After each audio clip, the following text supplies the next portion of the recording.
أيها المشاهد العنتيل، بخت في حبك مال، ليل في بعدك طال وعجبي. المهم ندخل في الموضوع قبل ما انسى الكلمتين اللي جاي اقولهم، وخلي بالك قلت ندخل في الموضوع، ما قلتش ندخل في صلب الموضوع، لأن صلب الموضوع قدام شويتين، عشان اللي أوله شرط آخره حرية شخصية. نجية ومدمغة مهلبية، شابة في منتصف العشرينيات، مقيمة في شارع الفلاني المتفرع من شارع زغططة. احفظ معايا الخريطة عشان نلم الدنيا. يومات على الفجرية قبل بزوغ الشمس، دماغها المهلبية تطلب مهرجانات على البحر وترقص كده تتدلع وزعارينا احنا جينا، والشارع كله يتدربك كأنك داخل الحرب العالمية الثالثة، وهيولع ولع هيولع ولع هيولع. الناس والجيران واللي فوق واللي تحت والراقدين تحت التراب يصيحون بأصوات ناعسة. انا جايه اوطي الصوت شويه سيكا يعني، عشان العمليه على اخرها، والشارع ده مش ورثها من امك الله يرحمها، فتهدي لحد ما السر اللي لا يطلع وترتاحي ونرتاح كلنا. وترد ست الحسن والجمال اللي بتحب الرقص والدلال بكل فزلكه ونبره صوت محنكه. دي حريه فنيه بشريه، خدلكم دوش تحضر ينضفكم من رجعيتكم المنتشنه دهياتشي، وتبا لكم ولاي من ومن ضد الحريه والتحمرش. وفي عالم موازي على أول شارع زغططة يقيم عطوة كمال علي عزت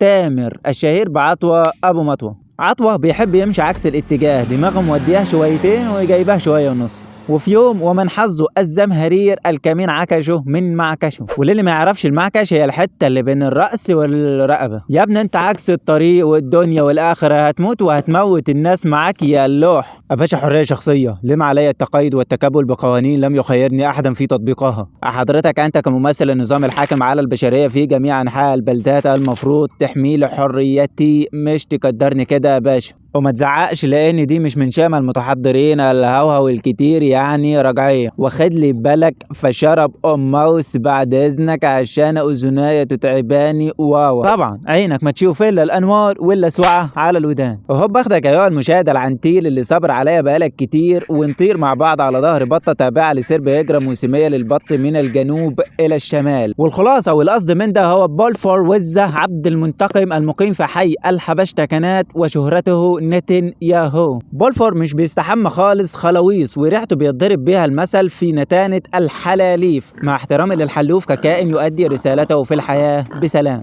تقول له اغتسل يا بني آدم هتبقى جربان وهتعدينا، ده النظافة من الإيمان والوساخة من الشوطنة، وجسدك عليك حق، والحاجات اللي كلنا عارفينها دي. يقول لك أنا حر في جسمي، جسدي ملكا لي، أحميه أغطيه أعريه أشفيه أشويه أغديه أعشيه، أنا حر كإنسان متحضر بفطر بمخلي اللفت. لا تعليق سيبك منه. ونكمل على ظهر نفس البطة، ربنا يقدرنا ونرد جميلها علينا. نقطع البحار والمحيطات والغابات والوديان، قربنا نوصل اهو. ونحط على ميكي الشهير بسيكي سيكي، نحط عليه بمعنى نركن هناك يعني في منطقته او اللي بقت منطقته. المهم ميكي بيحب يعيش بسكليتاية، وللي ما يعرفش البسكليتاية فهي وسيلة مواصلات مجانية للهلاك والسفالة والتآسة والانحطاط والانغماس في المليطة واللغوطة واللغشة. يعني بالصلاة على النبي أحلى مسا على الإيدز وأبناء عمومته من أمراض جسدية ونفسية، وحوار يحول أي مجتمع إلى كومة من الركام. وليلة سودة أيها العنتيل ما يعلم بها إلا المولى عز وجل، ويقول لك حرية حربائية. وإن رفضت المواصلة المجانية دي وقلت لا لميكي وأمثاله البسكليتات،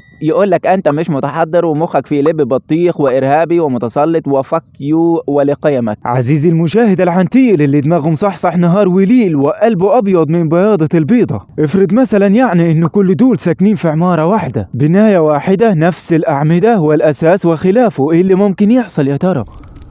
أيها العنتيل يلا مع بعض نفس عميق من الأكسجين النقي عشان هندخل في صلب الموضوع، بعيدا عن رأيي ورأيك وشرقي وغربي ورجعي ومتحضر ومتخلف ومتقدم ومسلم وملحد وغني وفقير. رأي كيمياء المخ في الحرية هو إن المخ كائن منظم جدا بطبيعته، وبيكره الحرية المطلقة، لأن الاختيارات المفتوح على البحر من غير دين وضوابط بتزود الكورتيزول اللي هو هرمون التوتر، وبتقلل السيروتونين الهرمون المسؤول عن الهدوء الداخلي والإحساس بالاستقرار. يعني لما يكون عندك حرية تختار اي حاجة في اي وقت مخك بيحس بضغط مش بتحرك، لكن لما يكون عندك خيارات محدودة وواضحة مخك بيحس بالامان والقدرة على التحكم. فالحرية المطلقة بالنسبة للمخ بتساوي فوضى بتهدد الاستقرار العصبي. يعني لما الحرية تبقى مجرد شعار بنلهس وراه من غير وعي، حتة المخ اللي ربنا رزقنا بيها بيتلخبط، بيمرض بعد عنك، وبيبقى عنده حرية في الشكل وضياع في الجوهر، ويسبح في اعماق مية مخلل اللفت. الحرية مش انك تعمل اللي نفسك فيه، الحرية انك تعرف ليه نفسك فيه. يعني مش علشان نفسك تسهر كل يوم يبقى انت كده حر، ده اسمه ادمان نوم متأخر مش حرية. اللي حر بجد هو اللي يعرف يقول لا لنفسه قبل ما يقولها للناس وللمجتمع وللقوانين. الحرية مش سجاير وعض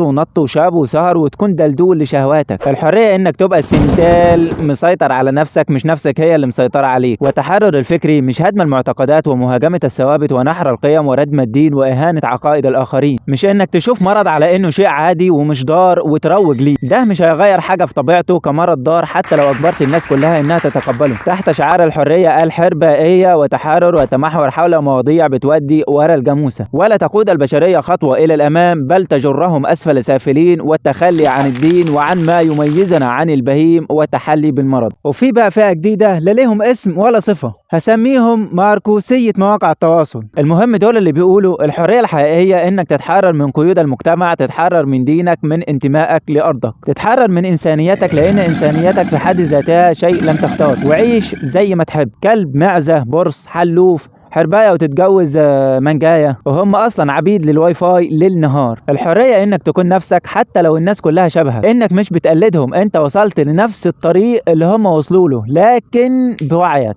لان الحرية المطلقة مش هي الحل لكل مشاكلك. يعني مثلا الكسل بيريحك بس بيموتك بالبطيء، الاكل الكتير بيفرحك بس بعد شوية جسمك هيبقى صيدلية لعلاج القلب والسكر والضغط والمفاصل واللي رايح واللي جاي. والسلام عليكم، سلام عليكم، ابو وعكة صحية بيحييكم. المخدرات بتكيفك وهتخليك طاير في عالمك الخاص الخلابيصي، بس بعد شوية هتخليك كلب ليها، مع احترامي للكلب كحلقة مهمة في سلسلة النظام البيئي. وخلي بالك من كلمة النظام البيئي دي. وكذلك الحرية من غير وعي بتريحك في الأول، وبعدها تكتشف إنك بقيت عبد لرغباتك وشهواتك ودماغك يتلخبط، وإنت فاكر إنك كده حر وجايب الديب من ديله ومقطع السمكة وديلها وعملت كل الحاجات والمحتاجات وجامد زحليقة، وإنت أصلا عبد للكسل، عبد لرأيك، عبد لرغبتك في إنك تبان مختلف، حتى لو الاختلاف ده ملوش معنى ولا هدف ولا فايدة. وده أيها العنتيل أكبر نوع من العبودية، لأن السجن في الحالة دي مش حواليك، السجن جواك. تأمل أي حد بيدعو للحرية المطلقة هتلاقيه عبد لشيء ما. الله لم يقيد حريتك بالشريعة والضوابط والثوابت والمحرمات، هي موجودة عشان تظبط كيمياء مخك وما تبقاش عبد لنفسك. الله خلقك حر وعبادته هي عين الحرية، لأنها بتخلصك وبتحررك من كل الاستعبادات والمهلبيات اللي انت فاكر إنها الحرية. لو حابب تدعمني اضغط لايك واشترك في القناة، ولو مش حابب تدعمني اشترك في القناة وفعل الجرس واضغط لايك وسيب تعليق تقول فيه وجهة نظرك، وشارك الفيديو مع حد بتحبه او حد مش بتحبه او لحد بيحب اللي بتحبه عقابا ليك. والسلام.